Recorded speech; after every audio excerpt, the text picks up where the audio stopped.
Good evening and welcome to the Performance, Governance and Audit Committee meeting on Thursday the 10th of June 2021. My name is Councillor Jeanette Stilts and I am the committee chairman. Before we commence the business of the meeting, there are a few housekeeping rules issues to run through. Members, the setup for the meeting has been designed to mitigate for COVID. Therefore, can I ask all present to work to the protocols agreed at Council on the 29th of April 2021 in the interest of member safety. We are streaming this meeting live as well as recording, and by being present in the meeting you are giving your consent to being recorded. Members and officers, during each item please put your hand up. We have actually given you paddles because the visibility is not brilliant from up here with the screen, so if you can wave your paddle in the air, it would be lovely. And then I will invite you to speak. When invited to speak, please remove your mask, put on your visor, turn on your microphone and speak clearly. Please reference a page or paragraph number when referring to the agenda papers. Keep your contributions as clear and concise as possible and ensure your microphones remain off when not speaking. Finally, can I draw your attention to the notices on the agenda's papers regarding the different levels within the chamber and advise that the fire exit door is behind this top table. I would also like to welcome Councillor Stevens to this first meeting of PG&A. And I believe this is your first meeting in chamber. Your second meeting in chamber, lovely. Apologies for absence. May I have apologies for absence, Berna? Yes, Chairman. We've received apologies for absence from Councillors Boyce and Councillor Hurd, and we have Councillor Beale substitution for Councillor Hurd this evening. Thank you. Thank you, Berna. Item 2 on the agenda. It is recommended that the minutes of the meeting held on the 25th of March, found on pages 5 to 10, are approved as a true and accurate record. So I move. Do I have a seconder? Councillor Jarvis. I'm happy to second those minutes, Chairman. Thank you. I give you pages 5, 6, 7, 8, 9, 10. Are you happy to vote those by assent? Thank you. Councillor Edwards, Chairman. Oh, Councillor Edwards. Yes, Madam Chairman, I can't vote on this because I am also new to this committee, so I wasn't at the last one. Thank you, Councillor Edwards. And the same with Councillor Stevens. If everyone that was at the last meeting is happy with them, we will move on. Item 3 on the agenda, declarations of interest to disclose the existence and nature of any disclosable pecuniary interests, other pecuniary interests or non-pecuniary interests relating to items of business on the agenda. Having regard to paragraph 6 to 8 inclusive of the Code of Conduct for members. Members are reminded that they are also required to disclose any such interests as soon as they become aware should the need arise throughout the meeting. Do I have any declarations of interest? I have none. Councillor Fleming, Chairman. Oh, Councillor Fleming. Thank you, Chair. Just any, as a member of Essex County Council, any item pertaining. Thank you. Thank you, Councillor Fleming. There is no other declarations of interest. I will move on to item 4, public participation. I can advise that we have received a submission from a member of the public, Mr Tony Fittock, in respect of agenda item 5, quarterly risk report, and I will read this out following the officer's presentation on item 5.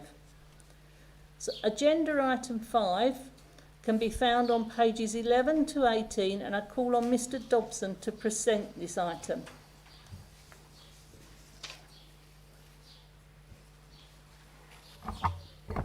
Thank you, Chairman.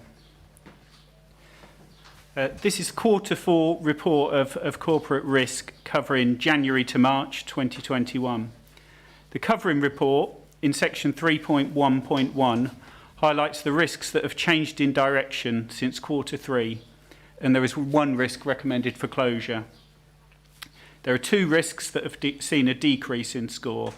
R9, failure to have a coordinated approach to supporting inward investment and maximising business rates growth, and R30, May 2021 elections during the COVID pandemic, risk to successfully deliver.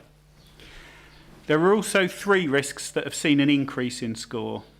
R10, a failure to develop jobs to support the growing population, and that reflects that COVID-19 still remains the dominant force on the economic landscape, and whilst the full impact and implications of the pandemic and related restrictions continue to be unknown, it's difficult for us to be clear about being able to create those jobs, hence the increase in risk related to it.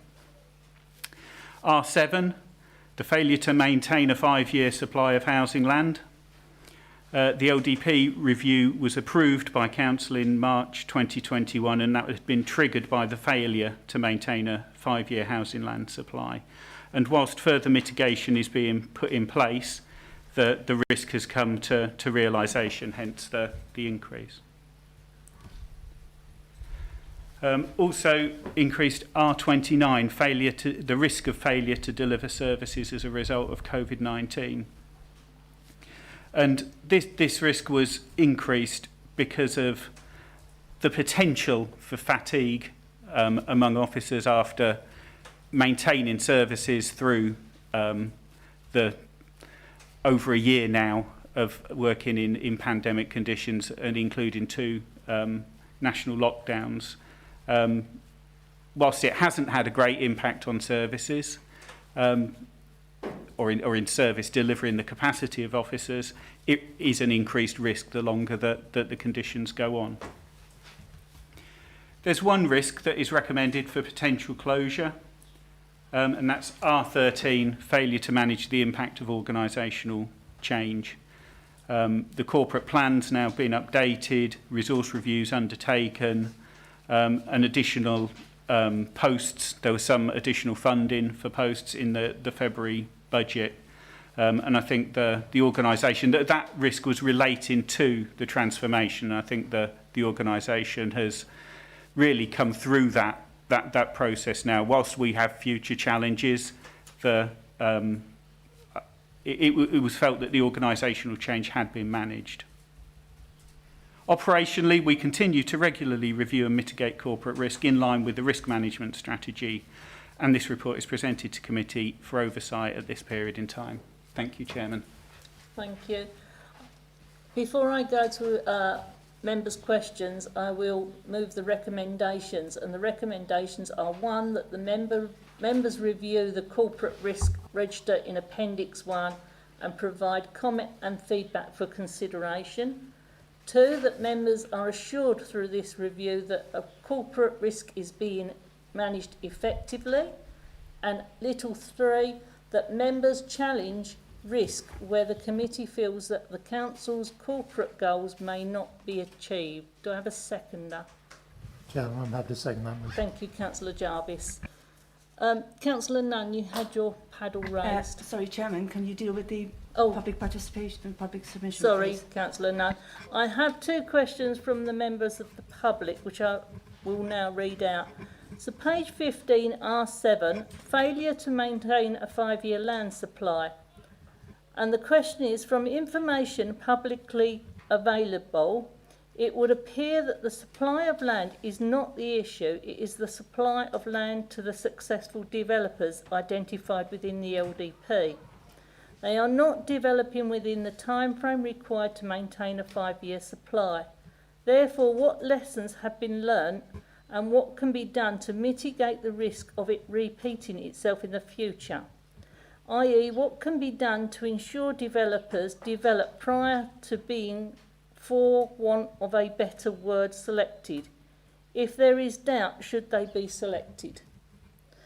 So do you want to answer that one, or do you want me to read the second one out first? If you read them both. Okay. Page 16, R5, failure to deliver the required infrastructure to support requirements arising from the LDP. It is fully understood from the majority of infrastructure to be delivered is within the remit of ECC rather than Malden District Council. But the assumptions and details within the LDP are critical to the delivery of the required infrastructure. One key assumption was that an ageing population in Burnham would mitigate education expansion needs. This, it would appear, has been proven wrong. Why? Perhaps it's because the original analysis was flawed. Perhaps the ageing population is downsizing out of the district. Perhaps Essex County Council models are flawed. If it is to continue that Essex County Council are to use excuses, capacities within district, then this needs to be understood and reflected within the locations chosen for the 5-year land supply. The district has a negative secondary education PAN when Southwold and Ferrous is excluded. This means that children in the areas outside of main settlements have no priority catchment. How is this influenced by Malden District Council? Are there formal mechanisms in place to raise concerns? How are they escalated if unheeded? How also is infrastructure needed influenced by Essex County Council home to schools transport policy requiring a strict distance preference protocol? This influences natural historic preference even if there is no prospect of a place at the nearest 2 schools, therefore increasing risk of out of planning area placement. I would suggest that unless clear reasons and influences are identified, it is not possible to mitigate future risk. It is important to understand interactions in dealing to facilitate better decisions making and thus reduce risk and improve delivery. Thank you. Mr. Dobson. Thank you, Chairman. In response to question 1, I'd say the Local Development Plan 2014 to 2029 set a 15-year development plan for the Malden District, although it wasn't adopted until July 2017. The evidence used to underpin that plan was largely prepared in the first 5 years of the 2010s, when the concept of the 5-year housing land supply was very new in national planning policy, being introduced by government in 2012. In designing the approach of our LDP review, the Council will be considering drawing on the latest guidance from the government in terms of determining how to evaluate the suitability of sites, as well as drawing on our own practice and the practice of other local planning authorities around the country. National planning policy now stipulates that 10% of all allocated housing growth must go on smaller sites of under 1 hectare, which will provide greater choice in housing site size and help to support smaller house builders to bring housing forward.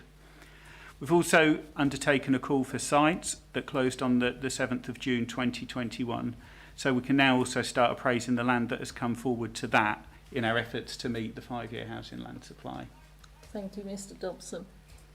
Councillor Nunn, you had a question.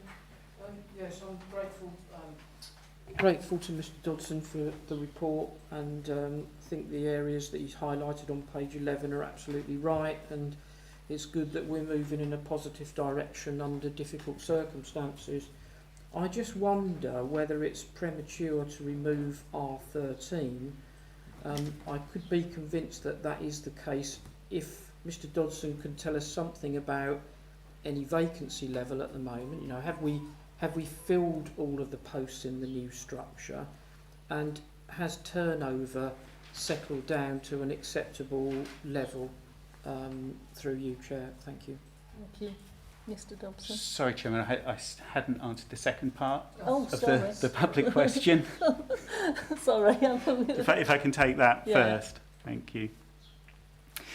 In respect of infrastructure forecasting and delivery, the Council's already reviewing its evidence base for this, and there's a proposal going to Strategy and Resources Committee next week to consult on a duty to cooperate strategy, which will be the starting point for our approach on matters which is strategic and cross-boundary with various public bodies, such as education, transport and health, those real key infrastructure issues.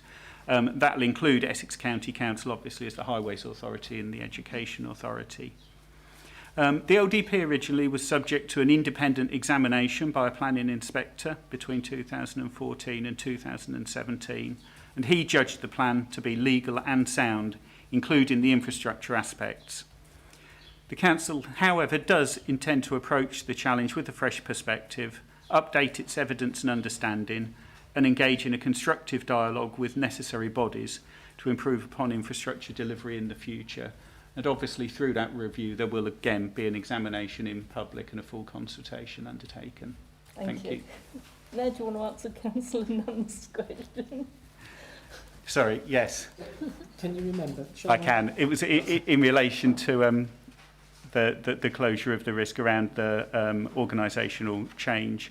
Some of that was to do with managing organisational change and knowledge retention. We've put in much greater resilience in terms of the process mapping that we've done, and there's less reliance now on individual staff because there's a collective mapping of all of those processes, and so should be a retention of corporate knowledge on that basis. In terms of filling the roles, I've not got the latest staffing figures to hand, but we are at a good level of staffing now compared to certainly where we were within transformation and just afterwards. And in terms of our sickness levels are as low as they've ever been, and our turnover rate of staff is low. We've also been able to fill some of those key roles during the pandemic that we hadn't been able to fill previously. Some of the specialist planning roles in particular, and that really has built our capacity. So subject to those giving you the exact establishment figures at the moment, we're satisfied as a CLT that we've been able to manage those issues. Through you, Chair, thank you for that answer, Mr Dodson. And if CLT is satisfied, then so am I, and I think that it's right then to remove R13. Thank you, Councillor Nunn. Councillor Keys, you had your paddle up. There we go. Thank you, Chairman. Mr Dodson, did we have much uptake on the request for land, do you know? Yes, again, I've not got the total figures to hand, but yeah, we've had a large response. Okay. Thank you for that. Thank you. Councillor Edwards, you had your paddle Yes, up. thank you. Looking at R7 on the 5-year land supply, I think one of the issues is the fact that, certainly in Heybridge, when planning applications are approved, and I'm taking the countryside application, it was approved in 2019. Now, the housing delivery has not yet started. When we're 2 years into it, they have 3 years, of course, before they have to dig a hole. So that might have been one of the issues that was not perhaps taken into account, because so many houses have to be built per year, but they haven't started. So I think that is one issue that could be that is causing this problem. I'm not sure about other developments, but I know about the Heybridge one, that it's taken some time before. Just to give an example, there were 3 developers in Heybridge, in the garden suburb, Bellway, Persimmon and Countryside.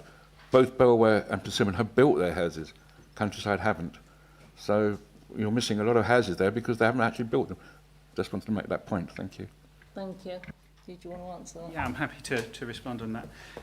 Yes, absolutely. That is part of the issue, the reserve matters and dealing with the issues after the planning application itself has been approved, and dealing with all of the conditions has been one of the issues. Obviously, the pandemic's had a part to play in that, but I don't think it's the whole story. There were some sites that came forward that weren't granted permission as well in terms of some of the decisions around South Malden that subsequently came back to council or through district planning and were approved, but obviously that caused a delay. And there's something of an irony that we've passed the housing delivery test for each of the last 3 years, but because of the delay that's now in place with some of that future housing, then we've not got a 5-year housing land supply. And it has been delays in bringing forward some of those major sites that's been the issue. Councillor Fleming. Thank you, Chair. I have 2 questions. The first was about the 5-year land supply, whether we're taking mitigating measures. It's widely known in the building industry that there's a severe shortage of both labour and materials at the moment. You can't get timber, prices have risen 50% on everything. You can't get roof tiles, cement. So I just wanted to be reassured that we are factoring in that situation into calculations. Is my first question, and then with your permission, Chair, I have another question. I'm happy to answer that one first, Chairman. We would love to factor in those issues, and representations were made to government through the issues of the pandemic, the supply chain slowing, and that was going to clearly have an impact on the 5-year housing land supply. But at the moment, they're saying the rules as they stood held, so we can't change any of the figures based on those delays that will happen. They're just something we have to take into account in the figures that we've not got a 5-year housing land supply. Thank you, Chair. So my concern is that the situation is actually going to deteriorate even further than we have at the moment. And my second question was about page 15, the COVID-19 Economic Recovery and Transformation Plan. If Mr. Dodson could elaborate further. Page 15.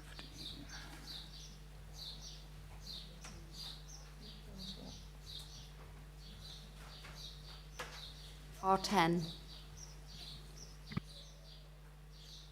Develop failure to develop jobs to support the growing population. Yeah, No. yeah. It's because I'm not on Yeah. ModGov. I'm on the PDF version. It doesn't have a page 15.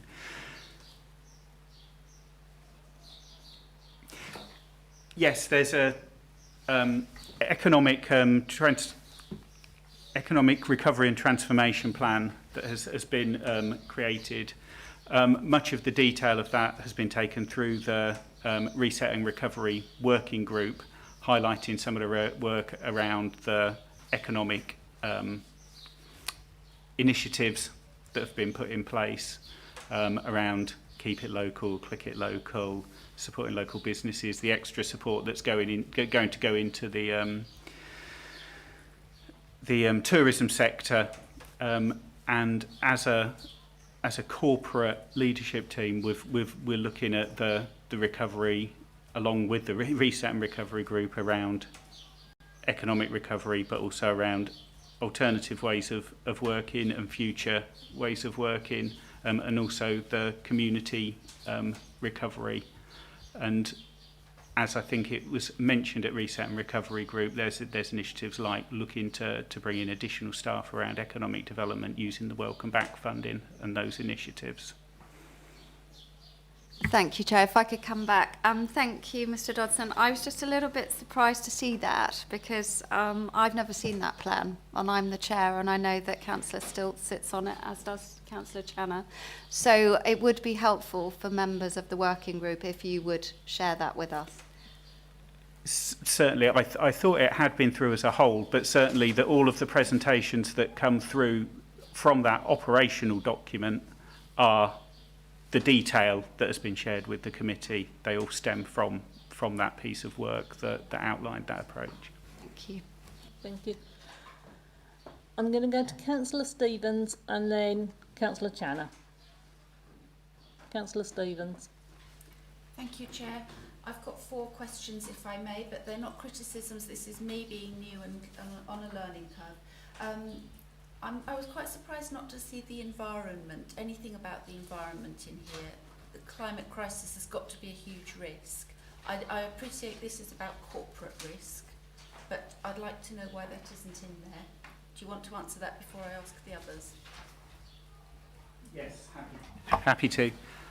It's not on the corporate risk register, but as a council we have, because it is a corporate risk register, we have recognised the as a council the environmental issues and declared a climate emergency at full council, with a view to addressing the council's what the council can do and what the council can pledge around that to improve matters through the Climate and Environment Action Plan, which is being put together and will come back to council in final calendar quarter of this year.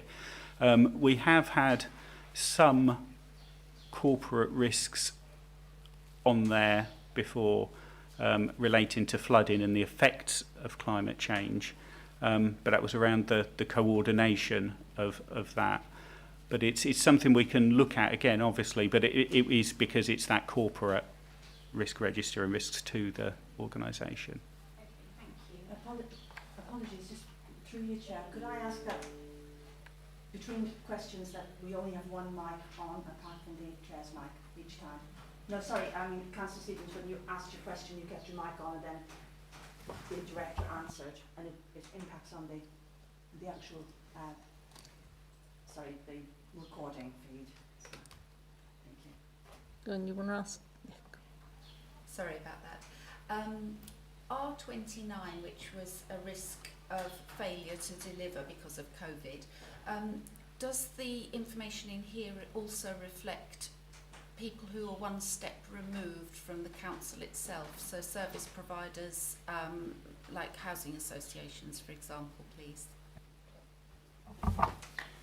Yes, when we look at the delivery of council services, obviously some of those are delivered through third parties and partnerships, so it considers all of those, yeah. Thank you. R14 mentions the difficulty of recruiting good people into the planning team. I didn't see anything in there about if that's not possible, therefore trying to recruit people who have good aptitude, or developing existing staff who have good aptitude by sending them on appropriate training. Yes, we've not got that in there as a specific mitigation, but we have over a number of years developed people through apprenticeship schemes, and people have gone through planning training while they've been part of the council. But there's often there are gaps that come that they need to have somebody of a level of seniority to fill those posts, and those are the ones that have been most challenging to fill in the past. Although at the moment we're doing relatively well, certainly better at the moment than we've done in a long time in terms of filling those posts. And your last question? Okay, thank you. Yes, the last one. On R30, which was about the management of the election, I appreciate this is for the previous quarter, but now that that's behind us, would we not look at closing that one? Yes, and in effect it was reduced. I think I had it down as one that was being reduced, and that was reduced as we approached the election. Obviously, we had the risk assessments, the organisation was in place, and the risk was diminishing, and it was delivered absolutely fine. So yeah, we reduced that, but this is the risk report for the end of quarter 4. But yes, that's now being removed because the election's over. Thank you. Councillor Channer, you had your paddle up. Thank you, Madam Chairman, for allowing me to speak. I've got a few questions, if I may. Can I just say, I was going to start off the same aspect that Councillor Nunn did, actually, regarding R13, failure to manage the impact of organisational change. And I'm not being critical either, but obviously we are here to challenge, and this is just a point of challenge. Bearing in mind what I've read throughout the documents in this committee schedule tonight, it seems there's various areas to me where actually there are resources that are perhaps strained. And indeed, there's an issue about planning later on in the papers talking about the review, and it's still challenging regarding planning and recruitment. And also, I think the fact is we've got COVID now. The new organisational really came into effect with the committee change going back to, I think, October 19. Before we knew it, we'd moved into COVID shutdown virtually in March 20. So have we really had enough time to judge all this, bearing in mind the COVID equation? And I think Mr Dodson partly answered that, but I am concerned, especially when you read in the appendix about R13 and what it states there regarding that. And it says potential for change. I have to say I consider it perhaps too premature just at this time to alter that R13 and remove it wholly from this committee's remit. Do you want me to stop there, Madam Chairman? Do you want to answer those and then? Yes, thank you. As I said, I think there has been significant change to that's now been embedded. We've updated the corporate plan to reflect that. We've undertaken resource reviews and additional post funding. Obviously, at the end of Q4, some of that those appointments hadn't been made, and we've increased capacity since then. Certainly around planning, there's been additional appointments following on from that. You know, as I said previously, I still think, subject to the points raised, that we're comfortable to recommend that to be closed. Sorry, I forgot to turn my mic on. May I go on, Madam Chairman? It's just now on the get on. Yes, you may carry on if it's still on the I corporate can't get a risk green register. light now. Hold on, I'll try this one. It's shutting down. Now I'm red. That's fine. Go on. Yeah. I'm at Oakham now. Do I have my green light? Is that all right? I'm open. Okay, rightio. If I may then, Madam Chairman, if I could go to page 15 and R15, it says about proposals regarding the budget process, highlighting the minimum level we're going to fall behind, bearing in mind, which is pretty close, 23-24. And it says that proposals to address the budget gap are being developed and will come forward as part of the budget setting process. At what point of those budget gap proposals to address the budget gap will members be involved, and will it contain a suite of member seminars? As last time, I think we had the finance working group, and we were told that that working group was confidential. And I just asked the question, to my view, what should be confidential in that working group that other members shouldn't be aware of?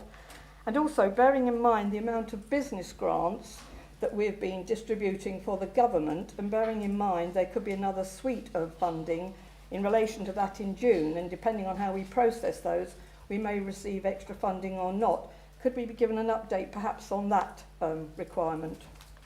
Please? Thank you. I will pass that to Mr. Leslie. Thank you, Chair. So the Finance Working Group obviously set up to deal with those specific engagement side of it from the budget. There's a Finance Working Group meeting taking place next week. Agenda for that has been circulated, and I believe that is on mod.gov now as well, which I believe all members have access to. So I don't believe there's anything confidential within that set. So that's the forum we're using, and indeed that pack does contain some of the financial sustainability proposals that are being developed in consultation, of course, with member engagement as part of that working group. So that's on there. In terms of the business grants, we're looking to pay the final lot of the additional restrictions grants over the coming couple of weeks, which will then give us another tranche, as you quite rightly say, post the end of the month, which I believe is around about £565,000 of additional funding that we could achieve. And then we'll be looking to distribute that again as quickly as possible after we receive it. In terms of the new burdens funding, that's the funding that we get to distribute those. We have had money in, again, I believe that was £166,000 that we received for the grants we've paid to date. Hopefully, as we're paying out more grants, we may get another new burdens grant for this year, but I've not had any further confirmation or indication around that. Thank you, Mr Leslie.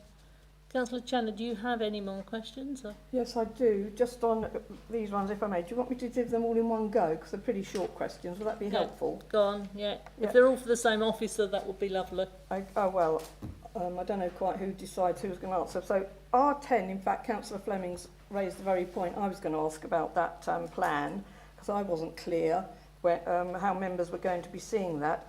Can I just ask, I know the risk has been increased, but is 16 high enough, bearing in mind the importance of economic growth, or if you like, delivery, or actually helping it revive, for want of a better word, bearing in mind it really has an effect on lots of things, health, well-being, mental health, jobs, a host of other aspects do rely on people's economic welfare, if you like. So that's one question on that. On R25, can someone say what the figure was of the unachieved savings? And R29 refers to a member working group. Which one are we referring to? Is it the COVID-19 reset and recovery? I wasn't quite clear. And regarding R3, regarding Bellway developments, and we were talking about we are lacking in diligence regarding certain areas. Can that just be explained? What diligence were we lacking in? And again, R14, is 9 too low for that R14? Bearing in mind the issues regarding planning, although I appreciate what Mr Dodson has just said. Thank you, Madam Chairman. Thank you. Mr Dobson? Mr Leslie? Councillor Channer, can you turn your mic? Sorry, there were too many questions at once for me there. R10. Should we take? Can you just go back to R10? What was the? I said Councillor Fleming had raised the very points I was going to, because I can't recollect the plan being delivered through members at that working group, if I'm honest. Maybe elements of it, but the important point I want to ask, bearing in mind we've said we've increased the risk and how important economic growth is, or if you like actually revival of it following COVID, is that, well, that's been increased, is that overall risk rating high enough, bearing in mind the effects economic prosperity, recovery, review, whatever you want to call it, has on health and well-being, mental health, jobs? It has an effect on a whole gamut of things, you know, the quality of life of the district, in fact. Is that, do we feel that risk rating is sufficient of 16? Yes, thank you. I think, as I said earlier, there was an operational economic recovery plan which has been produced, the information that has gone to the board. Happy to absolutely happy to share that plan, and that's not an issue at all. In terms of the overall figure, obviously the impact figure has always been 4, and the impact figure doesn't change. That was what it was always estimated at. The likelihood has increased to a 4. I think, you know, as I said, there's uncertainty around COVID. There are challenges in the economy at the moment, but there's also forecasts of 7.5% growth in the next year in the economy nationally. So I think to go to a 5 on that and to score a 20 would at this point be slightly excessive, given that there is cause for that there are positives as well as negatives, but obviously we keep it under review, and a score of 16 is a significant risk on the corporate risk register in any case. Councillor Channer, I'm aware of sort of some of the time. Can some of your questions be answered via emails from the officers when they've got some of the information you need? If that's your wish, Madam Chairman, I'll do it that way, but... I mean, I'm quite happy for you if you want to quickly run through the other ones. to the others, but I'm just conscious of time, that was all. So you had a couple more, so we will take those as you'd started, but if the answers are going to be long, maybe the officers can send you an email on the answers. So if you'd like to ask your next question. Oh, well, yeah, that's okay, just the, yes, okay. R25, what figure was the unauthorised savings? Unachieved savings, sorry, unachieved savings. Yeah, I believe that was in the February Council report, 133,000 transformation savings unachieved. And it remained at that, yeah. Yeah, that's what we didn't take forward. Yeah. And R29, what was the member working group referred to? Is it the COVID-19 Reset and Recovery Working Group? Yes, it the way is. It was worded with a number of facets made me wonder if it was that one. Yes, it is. Okay. And regarding R3, where Bellway development is referred to, and it mentions about we are lacking in diligence, what areas is that diligence we need to improve regarding this to learn from that experience? I don't even know the Bellway development, to be honest.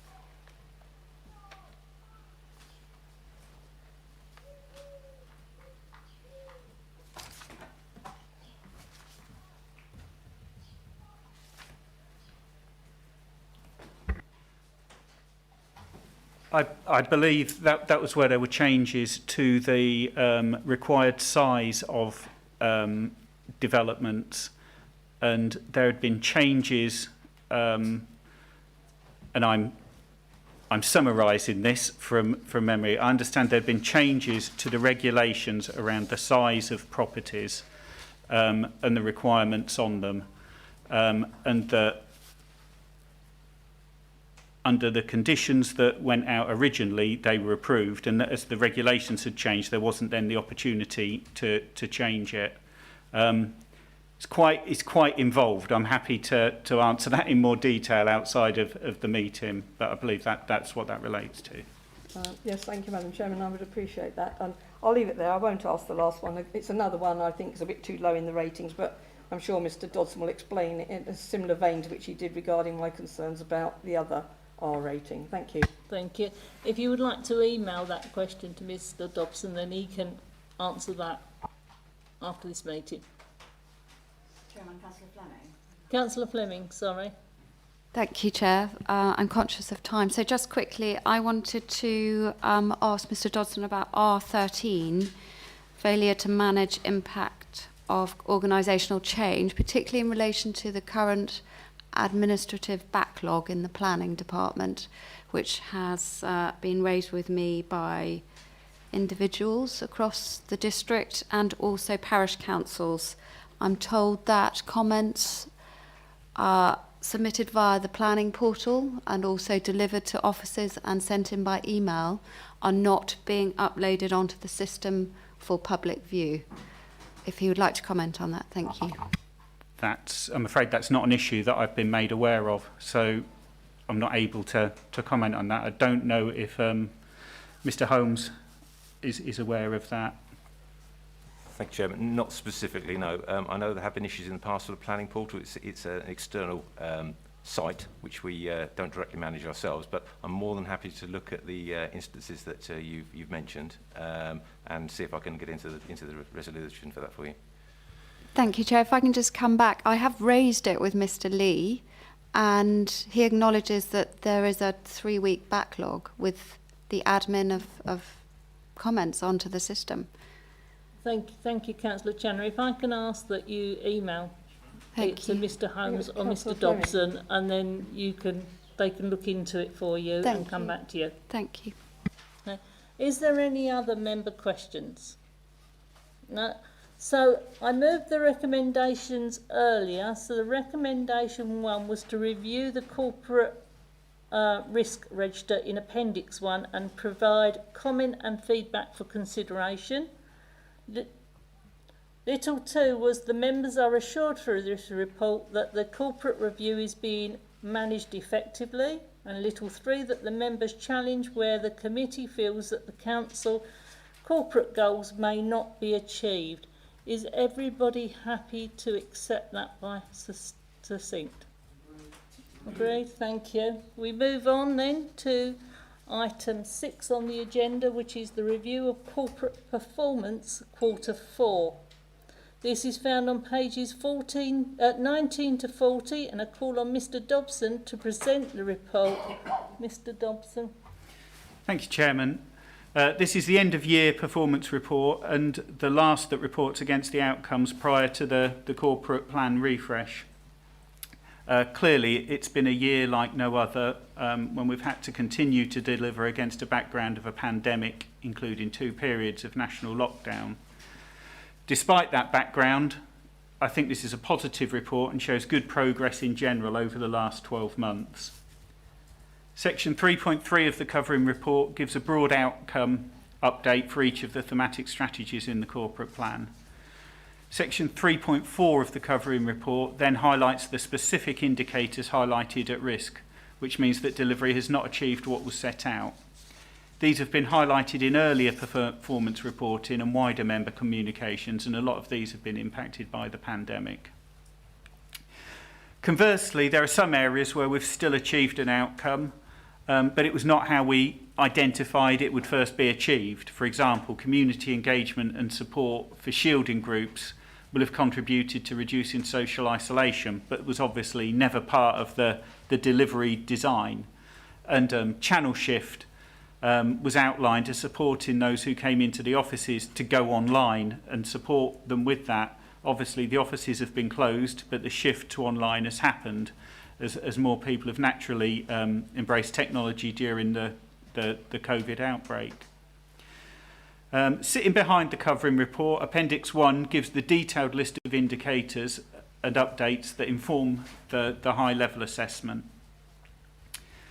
Work is finalising now on the corporate plan refresh outcome measurements, as recently highlighted in the member seminar, and member feedback from that session will inform the design and build of the framework for the coming year.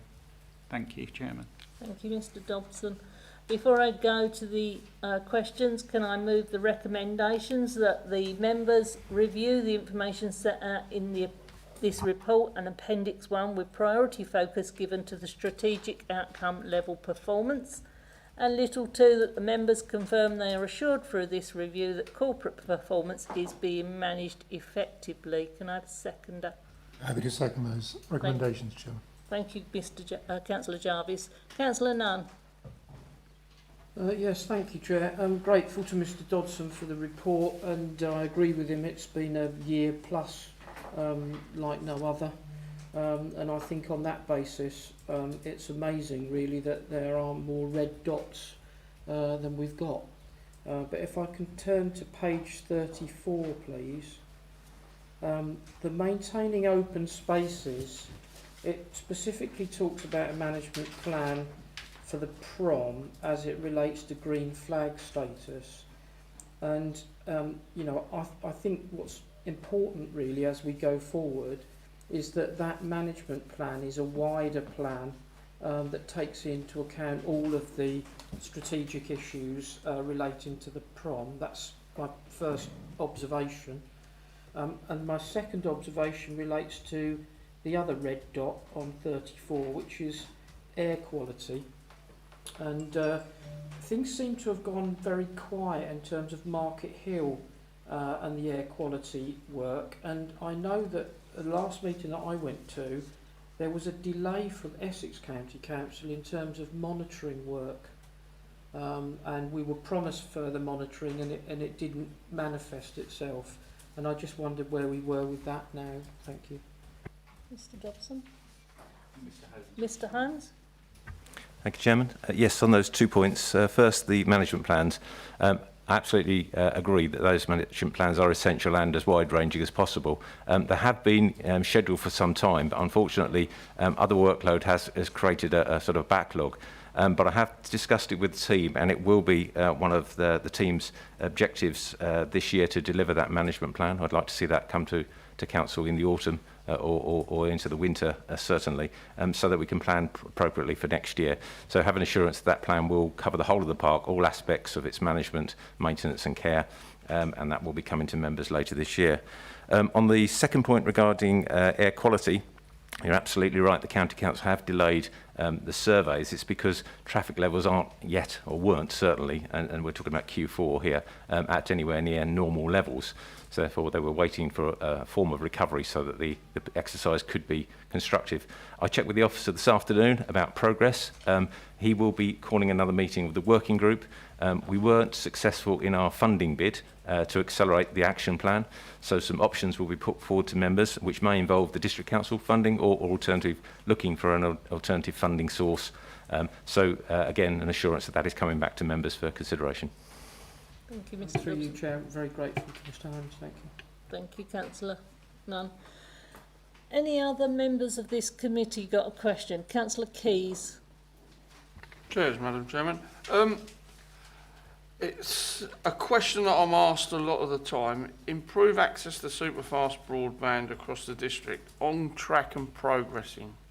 How is that assessed? Because it's certainly a question that I get asked quite a lot when we put men on the moon 60 years ago and we can't get phone signals or internet in Great Totham. I just wondered how the percentages has worked where it says on track.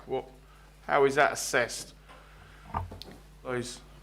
Thank you, through you, Chair. It's from the Superfast Essex steering group figures that they produce, which I believe they've delivered ahead of schedule in terms of the target that they had for the district, and are forecasting, I believe, 97% coverage by the end of next year. I'd have to check the exact figures, but certainly the figures from the last meeting that the officers attended, they're ahead of schedule where they expected to be at this point. Okay, thank you, Mr Dobson. Thank you, Mr. Keys. Do I have any other members of the committee that like to ask a question? I'll go to Councillor Channer then. Thank you, Madam Chair. Councillor Nunn's actually homed in on what I was going to be asking, so I won't duplicate that question about the working group and the areas. All I've got to say then is, Madam Chair, and perhaps it's me the way I was reading it regarding the air quality, and I'm sure there is a reasoning for this which I've somehow not quite picked up with my brain cells. But on page 30, improved air quality, we show on track, slow progress of air QMA, and it's shown as green. Then when we go to page 34, we have two under D. One is improved air quality, and the other one's improved air quality. One's the development of AQMA action plan. Yes, I know that's been agreed, but it mentions the need for the traffic flow assessment. Again, is shown as green. And then we have improved air quality, where MDC recently failed in the funding, as though that's the pivotal thing, and it's the funding that affects it, and that's red. I just wondered, would it not make sense to group those together, because I found that quite confusing. And bearing in mind, in the overarching report, it does show that air quality is one of the areas at risk. So I found some of the green and the red a bit incongruent. Not the red, because that tied in with what I considered was written in the main embodiment of the report, Madam Chairman. Thank you. Mr. Dobson. Yes, I totally agree that there were too many outputs previously and outcomes, and that was, as the member seminar said, well, as the corporate plan that was approved by council in February agreed, that it reduced the number of outcomes from 30 odd down to 17, so makes it much more manageable. And in that review and the finalisation of the forward performance monitoring for next year, we're looking to simplify that. I think there was, at the start of last year, it was possibly legitimate that the action plan was one issue to get that approved, because there was a statutory route for that, and then delivering on that was a second outcome. But I think certainly at this point, once we've got approval of that first action plan, that it should be a single outcome. Yes, sorry, it's a long answer to a short Thank you. question. So it wasn't me sort of getting too confused then. There was a point to be made by seeing what I'd seen on that appendix. Thank you. Thank you. Are there any other questions? Councillor Fleming. Thank you, Chair. I just wanted to, through you, ask Mr Dodson about page 36, prosperity outcomes. Partnership working to provide an enterprise centre. It's down as under review. I was hoping that we could have a little bit more detail on why it's under review and where that sort of originated from, to put it under review. Thank you. Yes, there were a number of studies done. The Enterprise Centre was originally part of the Central Area Master Plan. There was a further study undertaken, I think, in 2019 that looked at a preferred site for that and put a bid in through South East LEP for funding to build that Enterprise Centre. That was unsuccessful at the time, and we looked to, whilst still continuing to look for funding, looked at alternatives, and there were other projects that came forward that potentially an enterprise centre could have been brought forward in a different way. I think at the moment it's under review because one camp will be reviewed as part of the LDP review, but also obviously with the current economic market, it may be a high risk for the council to go into something that would be a partially commercial approach to economic development in delivering an enterprise centre. So I think we need to review the evidence and the basis on which we were looking to take that forward to see if it's still the right thing to do, and we'll have the best way to bring forward a boost to Malden's economy. Okay, Councillor. If there are no other questions, we have moved the recommendations and they have been seconded. So therefore, will members like to agree these on assent? Thank you. We move on to item 7, the health and safety update, found on pages 41 to 46, and I call on Mr Holmes to present the report. Thank you, Chairman. Members, there were 2 incidents during this quarter, and this it refers to the final quarter of the year, quarter 4, between January and March 2021. There were 2 issues, one accident and one near miss. The near miss was regarding the grave digging staff in one of our cemeteries, where a piece of equipment fell into the grave, onto the employee. And the other was an accident, nearly missing the employee, I should say, as it was a near miss. And the other was an actual accident when a council vehicle reversed into an employee's car, which was parked in the car park itself. There were no incidents of unacceptable behaviour during this period. You'll see that there has been little progress with regard to the Health and Safety Action Plan. I'll come back to that shortly. However, amendments are being made to other arrangements, such as the first aid procedures of the council. We've got a new structure, making sure that the first aid is appropriate to the new structure itself. And risk assessments are being undertaken and reviewed on as needed basis. And I think a good example of that would be the local elections, where the team undertook all the risk assessments for the polling stations and the count centre itself. So work is underway as and required. Obviously, the action plan, you'll find that Appendix 1 and 2 sets out some other overarching work that needs to be done. And I've sought an assurance that we can actually move forward on this now, because it has actually been sort of held in that position for some time. And I'm advised that work will actually commence in Q3 of this year. So after this summer, there's a number of pieces of work that the team need to do around licensing. But once that is done, they will actually pick that up and refresh that action plan. So I'd be very hopeful that as we get to the end of Q3, Q4, we will be able to give you a fuller update on the action plan. Thank you, Chairman. Thank you, Mr Holmes.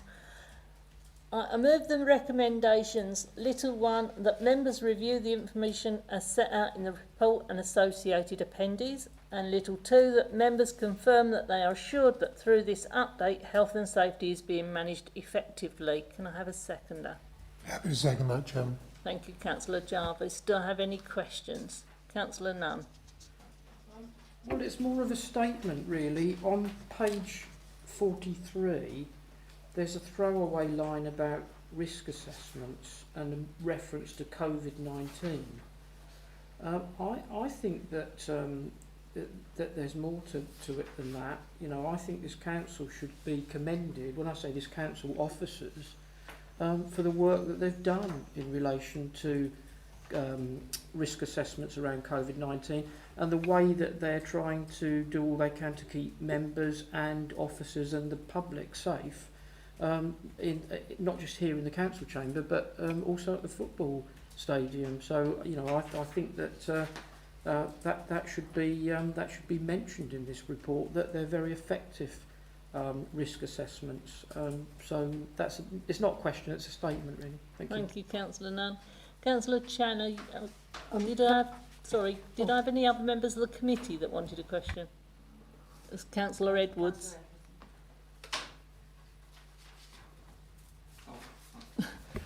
Just going through this, I have a question regarding fire marshals. Do we have fire marshals here? Mr Holmes. Sorry, Chairman, could you repeat that question? Fire marshals. Yes, how can I help with that? Pardon? How can I help with that question? Do we have fire marshals? There are Trained fire marshals. fire marshals? Yes, there are fire marshals in the building when it's normally occupied. We've got caretaking staff here this evening who are obviously fire safety trained, but staff are trained in evacuation and fire procedures. So yes, we do have them. And we have regular fire drills? Yeah, the staff do practice. We haven't done for some time because we've simply not been here, but yeah, there's a testing regime, assembly points around the building, and yes, we do test. I didn't see it on here, that's all. Thank you very much. Thank you. Any other members of the committee? No. Councillor Channer. Well, thank you, Madam Chairman. I'm sure Mr Holmes will be able to answer this one. He's explained about the accident and near misses. Can I just, so I understand this, what about accidents which have involved council vehicles and may have hit residents' cars? And I'm sure Mr Holmes knows what I'm talking about because I got involved myself in one where the resident actually came to me. So that is that included in these statistics, or is that aligned and recorded elsewhere? Because I'm not quite sure. And then I've got one about the hand vibration policy and training. After that, Madam Chairman, if I may. Chairman, I think normal motor accidents, if I put it that way, wouldn't necessarily be captured by this report because it's more to do with the staff. Some members are aware, obviously we do have a motor fleet, and from time to time we do have accidents. They are dealt with by the council's insurers, and that is reported the normal way, so that is a separate process. This is reported because it was a council vehicle reversing into a member's staff's car. And Councillor Channer, I'll let you have your second question. That's interesting. What about when staff cars hit members' cars? That's happened to me, but perhaps we won't go there, whether the same reporting occurs, because I don't think it did. Regarding the hand vibration policy and the training, I wasn't quite sure. Has the hand vibration policy now been concluded? Because it was waiting for stakeholder involvement. Then it said training was done as a result of a risk assessment, and then it appears in the action plan for this year as well. And at what point then, I'm not quite clear, at which point the health and safety policies then go forward to council, because to my knowledge, I think they have to be approved by council. Chairman, I'm not sure. I'd have to come back to you in writing on the actual policy when it was coming. It has been to council or is coming to council, but what I can assure you is that the staff have had the necessary training. The risk assessments have been carried out over the last few months regarding that. So if members are happy, I will get that detail and put it in writing to the committee. Thank you, Mr Holmes. Thank you, Councillor Channer. Councillor Edwards, you had your... Yes, thank you. Sorry, can I come back on something else? Health and safety training for our community engagement team when they're out and about. For instance, antisocial behaviour and such like, and safeguarding issues. So I presume, I know they are trained in safeguarding issues, but what about health and safety in terms of antisocial behaviour, example, for their safety? Thank you. Mr Holmes? Yes, I mean, this area of work would come under another risk assessment, effectively. Perhaps an example of that was we've now moved to having body-worn cameras. Now, that was, again, at the request of the team, because that was down to it was a de-escalation situation. Often when actually something is being recorded, it can de-escalate a situation. Also, it's evidential. So through normal working practices, through risk assessments, whether it be lone working, whether it be in contact with staff on rota, or using equipment such as CCTV, then those are carried out. And absolutely, if there's any specific training that's identified by the staff, then that's how they receive it. Thank you. If there's no other questions, I will move the recommendations. So they have been put forward and they have been seconded. So is the committee happy to accept those? Thank you. Item 8 on the agenda, draft annual governance statement 2021 on pages 47 to 62, and I call on Mr Dobson to give the report. Thank you, Chairman. The annual governance statement is a statutory document which explains the processes and procedures in place to enable the Council to carry out its functions effectively. Since 2011, it doesn't need to be included in the statements of accounts, and last year Malden published it as a document in its own right to highlight the importance of governance assurance. You'll see in the document that we've highlighted some of the governance achievements that took place in 2021, and this includes frameworks and training that were put in place in response to the COVID emergency measures and new ways of working. Looking forwards, we've also identified an action plan for the coming year. Although there are no areas of significant governance concerns highlighted by us or the internal auditors, the action table builds on best practice and progress and will be reported back to this committee. And the committee is asked to approve the annual governance statement and agree the tracking of the actions identified to be reported back in due course. Thank you, Chairman. The recommendations for this report are: recommendations 1, the Performance, Governance and Audit Committee approved the annual governance statement at Appendix A. Little 2, that the Performance, Governance and Audit Committee monitor the progress of the action plan. And little 3, that the quarterly report of annual governance action plan is provided for Performance, Governance and Audit Committee review. Can I have a seconder for that? Chairman, I'm happy to second those recommendations. Thank you, Councillor Jarvis. Do I have any members' questions? Councillor Fleming. No, actually, it's all right. Have you changed your mind now? If I have no members' questions, are you all happy to accept these recommendations? Green. Thank you. Good report. I move on to agenda item 9, the annual governance statement actions update. We move to agenda item 9, found on pages 63 to 66, and I call on Mr Dobson again to give the report. Thank you, Chairman. This report gives members an update on the actions highlighted in the 2019-20 annual governance statement. Actions identified were around improving best practice rather than any particular governance concerns. Most of the actions are complete. There are a few that are still in progress, and these have been identified and built into the action table for continuation in the latest annual governance statement to continue to track delivery of best practice. Thank you, Chairman. Thank you. I'll move to the recommendation. The recommendation is to review the AGS action table and updates below and challenge where necessary. Do I have a seconder? Chairman, I'm happy to second that recommendation. Thank you, Councillor Jarvis. Do I have any committee members' questions? Councillor Fleming. Thank you, Chair. My question's related to partly the agenda item before and then just in context. It's a general question. In relation to the emergency powers, did we have to repeal them or actually they still in effect ongoing? We voted to instate them. I'm quite interested to know whether they had to be repealed at all.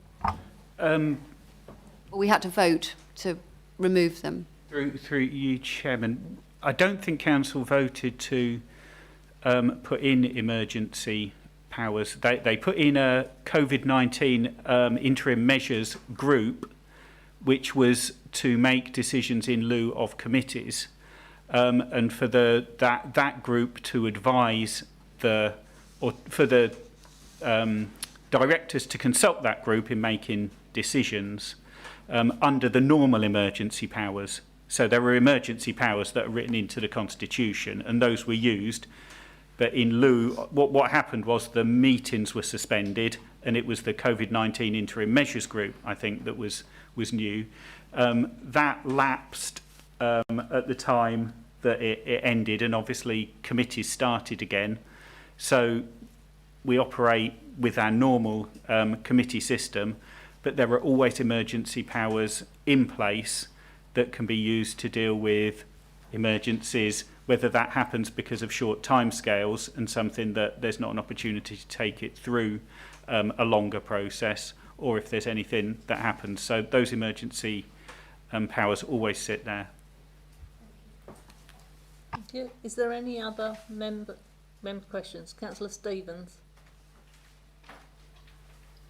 Thank you. On page 63, it refers to a peer review of scrutiny arrangements, but then goes on to say it wasn't actually a peer review, but we considered that it was okay. I paraphrase. Can you explain that, please? Thank you. Yeah, so there was an update of the overview and scrutiny process, and I think there was a discussion around a peer review, but the LGA was used to come in and do both some review of those processes and some training around that. So I think that has, as highlighted in the report, that it was felt there wasn't necessary to undertake a full peer review, having done that piece of work. Thank you very much. Thank you. Do I have any other committee members' questions? No, I will go to Councillor Channer then. Well, thank you, Madam Chairman. It's to do on page 63, and I'm sure Mr Leslie will have the answer to this one, about the public involvement and budget consultation as part of our annual strategic cycle. Last budget round, we didn't, I believe, have any input from the public, which I think in other years may have been the case. Will this be through our citizens panel? I don't know. Actually, I haven't heard that utilised, for months, years maybe. So is that no longer in existence? And I wonder if you could just give an indication, bearing in mind the draft budget consultation has been prepared and is currently being finalised, what it constitutes, and at what stage will it be built into the budget setting timetable, if you could give an indication of whereabouts in that timetable it falls. Thank you. Yeah, so we've prepared a survey, and it consists of utilising the online facilities that we have here. So it will be an online survey that will be able to go out and be publicised for the residents. They'll be able to complete that survey, and then we'll be able to feed that back to members and as part of the working group in terms of the budget cycle. So that's the process at the moment. We're hoping to go out shortly with the budget survey, but that's still to be determined, and then we'll be able to report back and update a bit further when we've got that. Thank you. Councillor Stevens. Thank you. I know that an online survey is probably more accurate and the best way of doing it in many ways, but will we also remember that not everyone has access to online facilities, please? Thank you. Thank you. Yes, we can look at that. So, if there is no more questions, I will move to go to the recommendations. They have been put to you. They have been seconded. Can I take that you agree in these by assent? Thank you.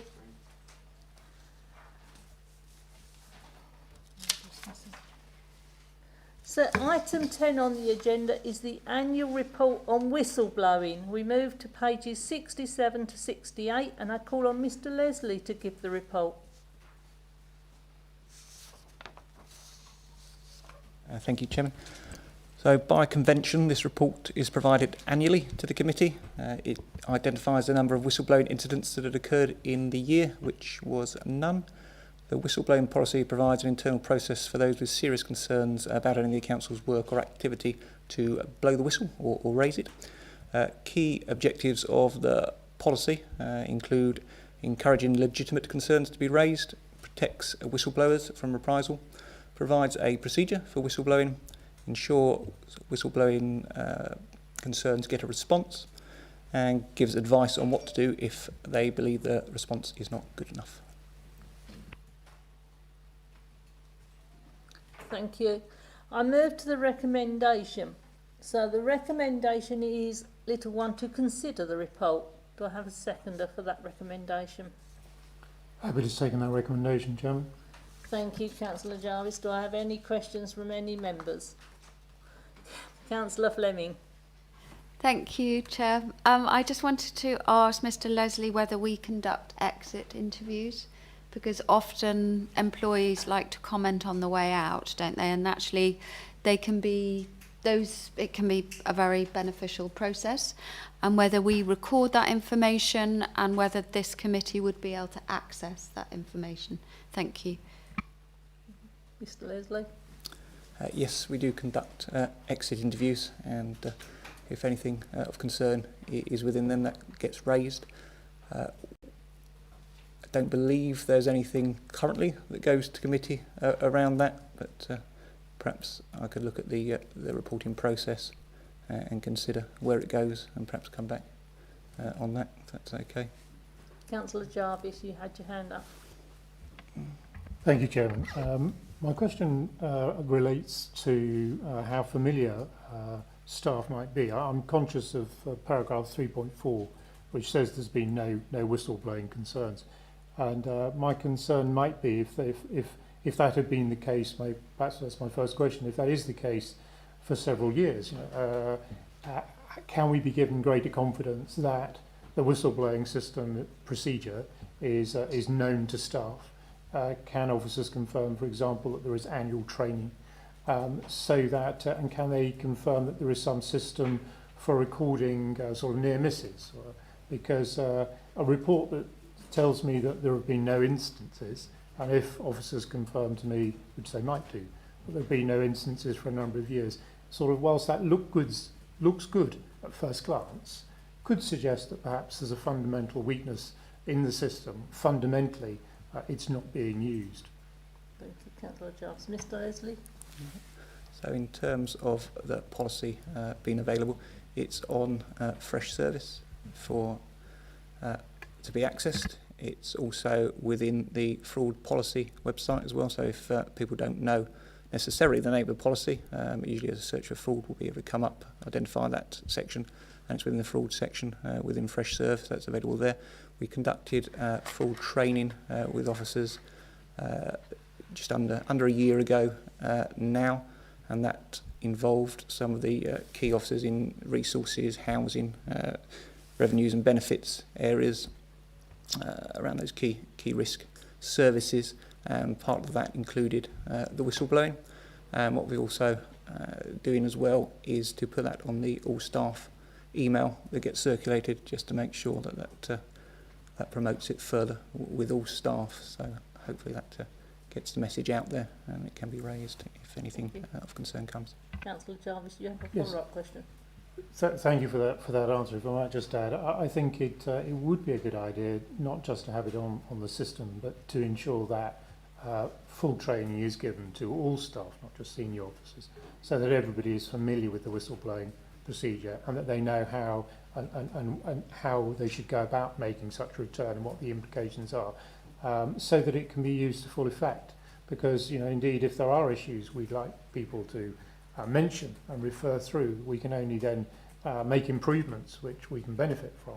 If nobody feels they're using the whistleblowing system, if people don't know, it can be a great shame, because it can give the illusion of having a good system in place. But if people are too frightened to use it because they don't know about it, and then obviously that's a missed opportunity. Thank you, Chair. Thank you. Mr. Leslie, did you want to come back? Yeah, thank you, Jim. So yes, the training, not just for senior officers, but for the key risk areas, but I think the point around all staff members still remains.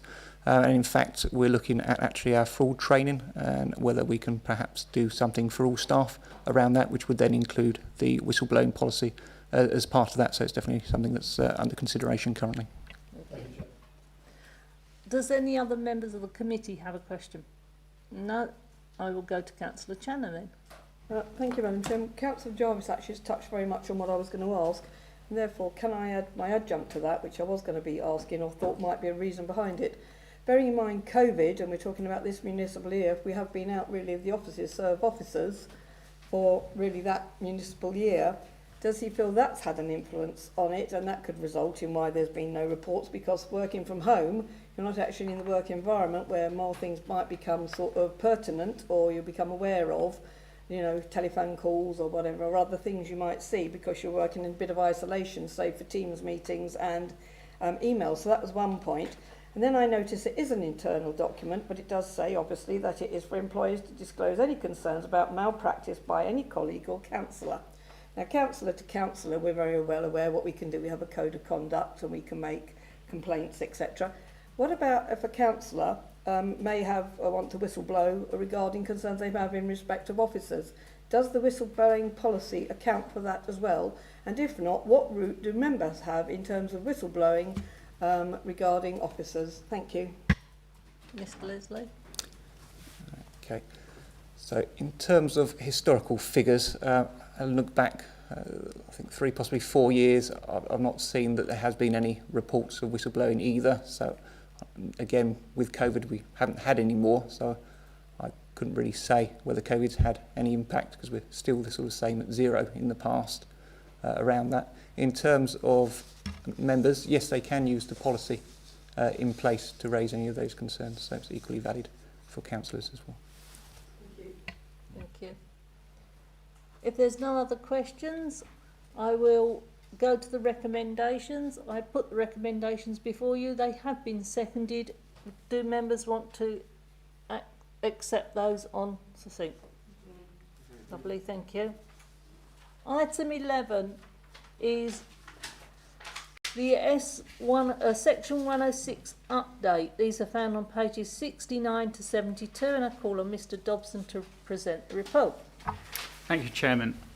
The purpose of this report is to update members on the Section 106 monitoring processes and to gain members' endorsement for the continuing and effective management of the Council's Section 106 responsibilities. As the report indicates, the last half year has been one of peaks and troughs in terms of Section 106 income flows. The winter season and disruptions from the COVID working arrangements in the building industry, coupled with the desire to pace Section 106 payments in a manner which stays in step with receipts from house sales, has meant that receipts have been more disjointed than in other years. The Section 106 officer will be doing visits during June and July, and actually it will be more of the planning team to redress our understanding of what's happened on the ground and really get a good picture of where we are and consider whether further payments have been triggered but not paid. While the income stream may have been disrupted, the Section 106 officer has been maintaining pressure on both the NHS and other council departments and partners to make sure that the expenditure deadlines are not being missed. A letter was recently sent to the NHS Clinical Commissioning Group to offer more support, and they've recognised the sense of urgency to get the anticipated improvements to their services around the district completed as more homes get built. They're aware of our keenly felt desire to avoid developer funding being returned through a lack of expenditure in legal deadlines, and have in fact, since the report was written, increased their capacity around planning to ensure that they do deliver on that infrastructure. Similarly, it can be reported that following our new LDP review strategic liaison group meeting with Essex County Council team leads from planning, highways, education and flood risk, further updates have been requested concerning education and highways infrastructure payments. And we're developing a more proactive approach for sharing information between the authorities, including more regular updates on the Essex County Council spending, delivery of projects within their remit that uses the money collected from Malden Section 106. The report also sets out the key payments made outwards, referred to as disbursements, and they're shown in Appendix 1, which also includes details on the collection of RAMS funding to help the county-wide partnership, of which Malden's a part. And that's for mitigating the impact of development in terms of coastal habitats. Finally, in a move for more transparency, the Council has now published the Section 106 monitoring spreadsheets online. and this should support reducing the inquiries we get through freedom of information requests and help broaden the understanding of what has been secured from developments in the district and when it is due to be paid. Thank you, Chairman. Thank you. I go to the recommendations. The recommendations are Little 1, that members review the information in this report and Appendix 1, and that members confirm that they are assured that the S106 is being managed effectively. Can I have a seconder of those recommendations? I'm happy to second the recommendations, Chairman. Thank you. Do I have any members' questions on the S106? Councillor Hull? Thank you. With this on page 69, it was saying the council is holding the following sums for expenditure. We started through the wellness group, a small club. We average with youngsters and families about 30. We applied for a grant, but for some reason we didn't get it. But the way it was, we weren't, offered it. I felt it was a bit unfair because other groups like us would start off. We average, as I said, 30 young people at a time. This has been going on since April, and I just wondered if they could make it more so hands-on, so people got to know what was happening, because groups like this would be ideal to get people out into the community, especially with the obesity and people being sectioned. And I just wondered if anything, if the money was still there. Is that a grant from the S106 money? I'm not sure where the money, it was just through a wellness group, I think. Can I get you to email that question to Mr Dobson, and then Mr Dobson or Mr Leslie can get back to you Yep, on that certainly. one? Thank you. Thank you. Councillor Fleming, you've got your hand up. Thank you, Chair. I just wanted to ask how long the 369,895.51 and that amount has been held by the council for various health projects. Mr Leslie? Mr Dobson?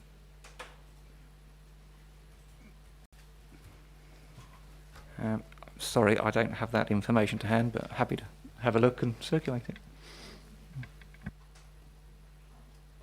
Mr Dobson, do you want to turn your mic off? Sorry, no, I don't have that detail to hand, but happy to. We can answer any detailed technical questions outside of the meeting. Okay. Councillor Fleming. Thank you, Chair. I'm just going to make a wider point here that, you only have to speak to residents in Malden. You only have to look at your social media to know that people can't get doctor's appointments. Elderly people can't get through on the phone. They're being offered triage assessments over the internet. So, to be honest with you, seeing these figures, I find it quite upsetting, to be honest with you. Thank you. Sorry, Chairman, could I answer on that? I think that is an issue in terms of triage and queues at GPs is a national issue at the moment as a reflection of COVID, and we had a report on that today at the Responsible Authorities Group showing that there has been an improvement, although there's recognition that things aren't improving as quickly as they should be. Whilst some of that money has been held for a while, I don't have the figures to hand on how long. I just wanted to re-emphasise the work that is going on, particularly the work that's going on with the NHS currently to bring forward those projects. And I do understand that there'll be a planning application coming forward from them in terms of ensuring they spend that money in the near future. Thank you. So any other members' questions of the committee? No? Then I will move to Councillor Channer. Thank you, Madam Chairman. I have two. First one's very easy, I hope. It might be me. On the key issues paragraph on page 69, it says this has resulted in the receipt of, and it gives a figure. Is that figure correct? So I read that figure, and it might be my brain cells, how I sometimes read words because of some condition I may have. Mr. I Leslie? couldn't quite work out if that figure should be what there as stated. I think there's a comma where there should be a decimal point before the last two figures. Thank you. You've answered my question then. And regarding picking up on Councillor Fleming's, and it is to do with the health projects, I wanted to ask, are we talking about health projects in terms of, let's say, a Malden Hospital hub, or normally when we have the 1 to 6 agreements on any planning applications, I've always seen the word by the health authorities being used as requirement funding, which they work out by some algorithm or formula or whatever, as for health services. And I think I have heard that perhaps, and I think this has been raised with Anne Shoreland, and I think Stephen, whose name, forgive me, I forget, but I think we were hoping that we might be able to drill down a bit to really know perhaps where some of this funding does go to. So could that be progressed? And I think it might mean tying up with the health authority, but I think members do have an interest in knowing when we do agree monies we give to health services, is it really spent in that local area? Does it apply to that? Or is it in the big, wider pot? And I think that's a concern, certainly at a meeting I've been at with in relatively recent times. It's through you, Chairman. Yeah, I think it's a mix of the two, to be honest. There's some significant capital infrastructure projects. There's some that's to reduce, to broaden the capacity of GP surgeries. But absolutely, I mean, following on from the last quarterly report that we brought to this committee, there was subsequently a seminar to look into those details, the figures and the detail in a bit more depth. And certainly we can provide further information on exactly what that funding relates to. Thank you. That'd be very helpful, Madam Chairman. If we could perhaps have that greater detail, that'd be very much appreciated. Thank you. Councillor Beale. Thank you. I'm interested about the funding that's available from the premises section of NHS. Southminster, it's nearly sort of 16 years since Southminster had an increase in its facility in respect of medical care. The existing premises are way too small. That's why people can't get appointments. But there is a project which seems to be thrown into the long grass by the Premises Committee of NHS, and that is at Stevens Farm, Southminster. It's already agreed that there will be a large amount of housing produced there, and after that's finished there will be a medical centre. That medical centre has never appeared, and the National Health Service don't seem to keep any information available through any meetings or anything else about what is going on in the process further from now. In fact, it's also got a time limit on this available after the house has been built, whether this piece of land that's been put aside at the moment will be available for the new premises. I don't want to think that a couple of years go by and the next thing I'll say, oh, it's out of date and can't do it. So what is the situation with Malden District Council and the National Health Service in following up this provision that's been made for all this housing in Southminster and a reappraisal of services available, and including what is going to be available to boost up those facilities with this new centre? Mr Dobson. Thank you, Chairman. And yes, Councillor Beale, I know this is a question you've asked previously and looked for delivery of this. As I just alluded to, we've been in recent discussions with the NHS, and I do understand that this is within the business case planning process for them now, and they are looking to bring forward this. I can give you more detail in the next week or so as I get clarity on that, but I think it's good news that project is progressing and reflects the work that we've been doing recently and the increase in their capacity to deliver. And that project is one that's certainly on their radar to understand it needs to be delivered. I'm not the only councillor that's interested. There are other councillors from the MP London sector that also want to know this. So if there is any available information as it comes along, could that be sent to me and to other councillors that might indicate that they need it? I think Councillor Hull needs the information at the same time. very important. We're running out of time. I think Mr Dobson can send that. Yes, certainly. Thank you very much. Thank you. Can I just say, Madam Chair, I think the Dengie Council would be interested. I would, because a number of people in the villages I represent do actually use that area, Southminster, at the moment. Not everyone goes to Burnham or Tillingham, so I think it's something that would be of universal information and importance and knowledge to the Dengie councillors. Thank you. Councillor Edwards. Thank you, Madam Chairman. I'd just like to refer to item paragraph 3.2.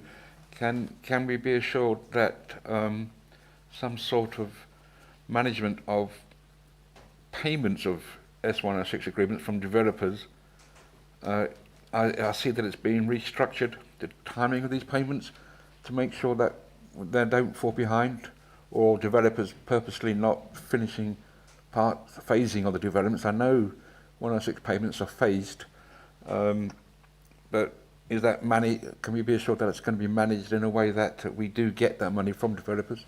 Thank you. Mr Dobson. Yes, thank you, Chairman. Yes, that work is being done to ensure those payments are made, and that's part of the you know, I mentioned in my introduction that there's going to be a bit of a site visit blitz over the start of July to check exactly where people are with their delivery, and to check that the payments do reflect the progress being made on site. Thank you. If there's no other questions, we have had the recommendations. They have been seconded. Are members happy to agree those? Lovely. We move on to item 12, which is appointments of representatives on the Liaison Committee panels. These are found on pages 73 to 74, and I call on Mr Dobson to present the report. Thank you, Chairman. This is a straightforward report highlighting those bodies on which this committee appoints members, and the current representatives are shown, and the number of representatives required are shown in the third column. Thank you. Thank you, Mr. The Malden Citizens Advice Bureau Liaison Committee was Councillor Jarvis, Councillor Keyes and Councillor Shaughnessy. Councillor Jarvis would like to stay on that committee, so I would propose that. Do I have two other members to go on to that committee?